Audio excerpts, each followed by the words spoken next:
Costly అనుకుని ముఖ్యంగా పేద ప్రజలు ఏమనుకుంటారంటే కాస్ట్లీ అయితే మంచివి అనేది చాలా మంది అనుకుంటారా లేదా? అపోహ ఉందిలేండి, ఉంది కదా, ఉంది. అది చాలదన్నట్టు ఇది తీయగా ఉంటే పిల్లాడు తాగుతాడు.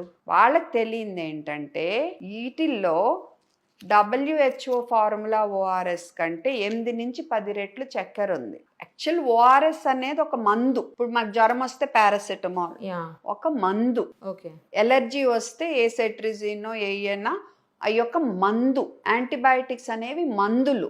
ఎవరు పర్మిషన్ ఇవ్వాలి? CDSCO. అలాగే ఓఆర్ఎస్ అనేది ఫిక్స్డ్ ఫార్ములా ఉంది, ఇదొక మందు. నాకు వాంతులు విరోచనాలైనా జ్వరం వచ్చి నేనేమి తీసుకోలేకపోయి నేను డీహైడ్రేట్ అవుతున్నా, డెంగ్యూ జ్వరం అప్పుడు నేను డీహైడ్రేట్ అవుతున్నా, నేనేమన్నా తాగాలి అంటే ఇది best liquid, oral rehydration solution. మన శరీరంలో ఆస్మలారిటీకి మ్యాచ్ అవుతా తయారు చేయబడింది. ఇది తాగితే ఇప్పుడు నాకు మోషన్స్లో ఏమైతే నేను కోల్పోతున్నానో సరైన ప్రమాణాల్లో మళ్ళా నా బాడీలో నింపుద్ది.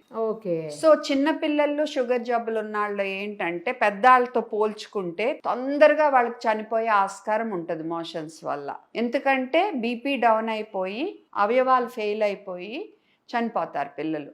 మన దేశంలో 5 ఏళ్ళలోపు పిల్లల్లో 100 మంది చనిపోతే 13 మంది మోషన్స్ వల్ల చనిపోతున్నారు. అలా చనిపోకుండా కాపాడాల్సిన మందులు ఇవి. WHO recommended formula, WHO recommended formula. ఆ పేరు పెట్టుకుంటే ఇలాంటి వాటికి CDSCO పర్మిషన్ ఇవ్వకూడదు. డ్రగ్ కంట్రోలర్ వీళ్ళేం చేశారు, ఒక ఫుడ్ ప్రోడక్ట్ లాగా, ఒక జ్యూస్ ప్రోడక్ట్ లాగా FSSAI నుంచి పర్మిషన్ తెచ్చుకున్నారు. కానీ పేరులో ఏమో ఓఆర్ఎస్ పెట్టుకున్నారు. సో ఓఆర్ఎస్ పెట్టుకుని ఎక్కడ చూసినా హాస్పిటల్ ICUలో కూడా ఇస్తున్నారు. అంత స్ట్రాంగ్ మార్కెటింగ్ అన్నమాట వాళ్ళది. అండ్ అప్పుడు ఏమవుతుంది, లూజ్ మోషన్స్ పెరిగిపోతాయి. ఇందులో లీటర్కి 13.5 గ్రామ్ గ్లూకోజ్ ఉంటే ఇందులో లీటర్కి మీరు చదవండి 100 మిల్లీకి 12 గ్రాములు అంటే లీటర్కి 120 గ్రాములు. 13.5 ఎక్కడ, 120 ఎక్కడ? ఇందులో లీటర్కి 90 గ్రాములు. ఈ గ్లూకోజ్ అంతా, ఈ షుగర్ అంతా ఏం చేస్తుంది, నీటిని పేగులోకి లాగేసి మోషన్స్ పెంచుద్ది. సో ఒక తల్లి మెడికల్ షాప్కి వెళ్ళి నా బిడ్డకి మోషన్స్ అవుతున్నాయి, నాకు ఓఆర్ఎస్ ఇవ్వండి మా డాక్టర్ చెప్పారంటే ఏమిస్తున్నారు, ఇవి ఏం చేస్తాయి, మోషన్స్ పెంచుతాయి.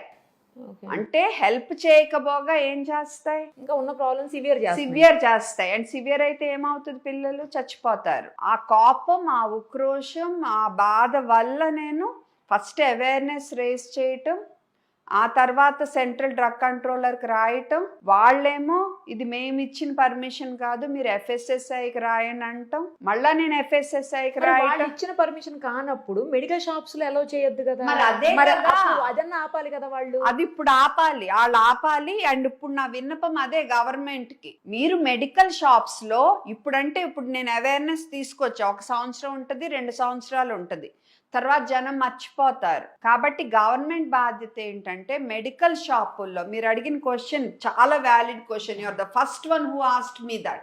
మెడికల్ షాప్స్ లో WHO రికమెండెడ్ ఫార్ములా ఓఆర్ఎస్ మంచినీళ్ళు తప్ప ఏమీ ఉండకూడదు. పేరు ఏదైనా అవనివ్వండి, జింకోవిట్ యాక్టివ్ అని ఉంది, హిమాలయ రీహైడ్రేట్ అని ఉంది, ఎలక్ట్రో చాయిస్ అని ఉన్నాయి.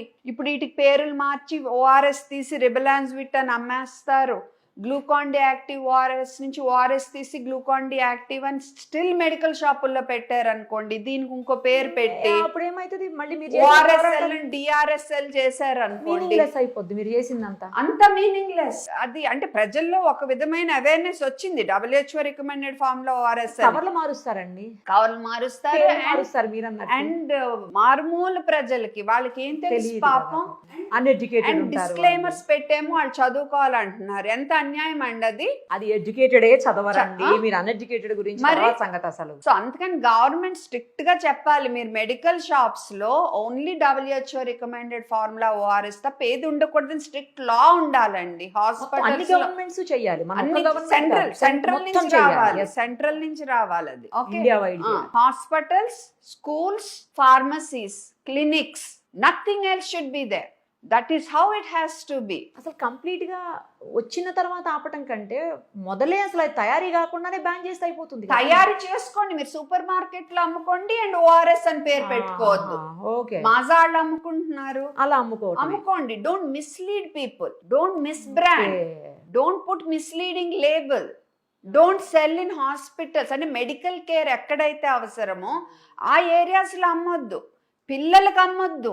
కొన్ని సూపర్ మార్కెట్స్ లో కూడా ఉన్నాయండి ఇవి, నేను చూసాను. అవును, అప్పుడు పేరు మార్చుకున్న సూపర్ మార్కెట్ లో కూడా అమ్మటాకు వీల్లేదు ఇవి. అండ్ పేరు మార్చిన మెడికల్ షాప్స్ లోను, హాస్పిటల్స్ లోను, క్లినిక్స్ లోను, స్కూల్స్ లోను అమ్మటాకు వీల్లేదు. అంత స్ట్రాంగ్ గా తేవాలి గవర్నమెంట్ ఆర్డినెన్స్. అండ్ ఇండియాలో ప్రజలే చేయగలరు అది, అంత ప్రెషర్ పెట్టాలి. And I hope government is listening to me. నీ పబ్లిక్ లోకి వ్యాస్ట్ గా తీసుకెళ్లాలండి, తెలియాలి. మీరు అందరూ పబ్లిక్ కొనకపోతే ఏం చేస్తారు? ఇంకా అంటే ఏం చేస్తారు, మీరు బాగా తీసుకెళ్ళాలి ఇది. ఎవరన్నా ఇంకా మెడికల్ షాపుల్లో ఇవి అమ్ముతుంటే ఆ షాపులు బాయ్కాట్ చేయమనండి. అండ్ ఈ కంపెనీ ప్రోడక్ట్స్ అన్నిటినీ బాయ్కాట్ చేయమనండి. అప్పుడు కానీ వాళ్ళకి బుద్ధి రాదు. ఇప్పుడు దీంట్లో కేవలం షుగర్ కంటెంట్ ఎక్కువ ఉన్నది అనేది ఒక్కటే పాయింట్. సోడియం పొటాషియం కూడా WHO ఫార్ములా ORS కి దీనికి మ్యాచింగ్ ఉండదు. WHO ఫార్ములా ORS ఎలా తయారు చేస్తారంటే కరెక్ట్గా మన బాడీలో మనం ఏమైతే కోల్పోతున్నాం మోషన్స్లో కరెక్ట్గా వాటిని అదే పరిమాణంలో నింపటాకి వాళ్ళు ఫార్ములా తయారు చేశారు. వాళ్ళ ఇష్టం వచ్చిన ఫార్ములా, టేస్టీ ఫార్ములా అంతే. అంటే ఇంకా ఉండకూడదు ఏదన్నా ఉందా అందులో? ఉండకూడదంటే మెయిన్లీ చక్కెర, ఇంకా preservatives, flavouring. Actual WHO rule ప్రకారం అయితే ఈవెన్ ఫ్లేవరింగ్ ఉండకూడదు. ఇప్పుడు దురదృష్టవశాత్తు చాలా వరకు ఇంకా అన్ని ఫ్లేవర్డే. దాని మీద ఫైట్ చేసే ఓపిక లేదు నాకు. కనీసం ఫార్ములా అయినా కరెక్ట్గా ఉంచండి, కనీసం ఇది మాత్రమే ఫార్మసీస్లో ఉంచండి. ఇంతవరకు చేయగలను, ఎందుకంటే నాకు అస్సలు సపోర్ట్ రాలేదు. Indian academy of paediatrics